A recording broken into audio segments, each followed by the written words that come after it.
Chapter 3 है, इसके MCQs हैं। फर्स्ट है if a plus 2/3 equal to 7/3 then यहाँ पे वो रिजल्ट यूज कर सकते हैं कि अगर दो मैट्रिसेस एलिमेंट्स भी क्या होंगे आपस में इक्वल, तो a प्लस 2 यहाँ से 7 के इक्वल आएगा, 2 इधर जाके माइनस होगा, तो 7 में से 2 के 5, ये आंसर है।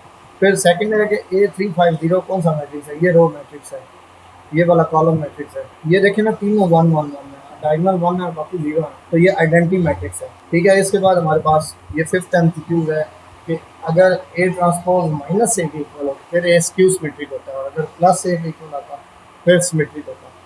अच्छा, अगर ए में 3 4 है और बी में 7 8 है, तो उन दोनों को प्लस करें तो 3 + 7 10, 4 + 8 12, तो 10 12। इसका करेक्ट आंसर जो है ना वो 10 12 है, ये आप ठीक कर लें। यहाँ पे 11 11 लिखा हुआ है, ये गलत है।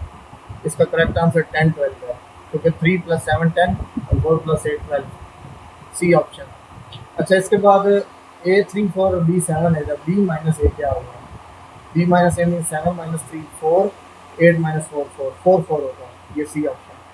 फिर उसके बाद है what is the additive inverse, additive inverse में सिर्फ साइन चेंज होता है, यानी -3 और -4, ये आ गया। और अगर ए जो है वो 3 1 3 2 0 2 हो, तो ए ट्रांसपोज का ऑर्डर पूछा है, एक ऑर्डर है 2/3, तो उसके ट्रांसपोज का ऑर्डर, तो ट्रांसपोज में उल्ट हो जाता है, अगर ये 2/3 है तो वो 3/2 बनेगा।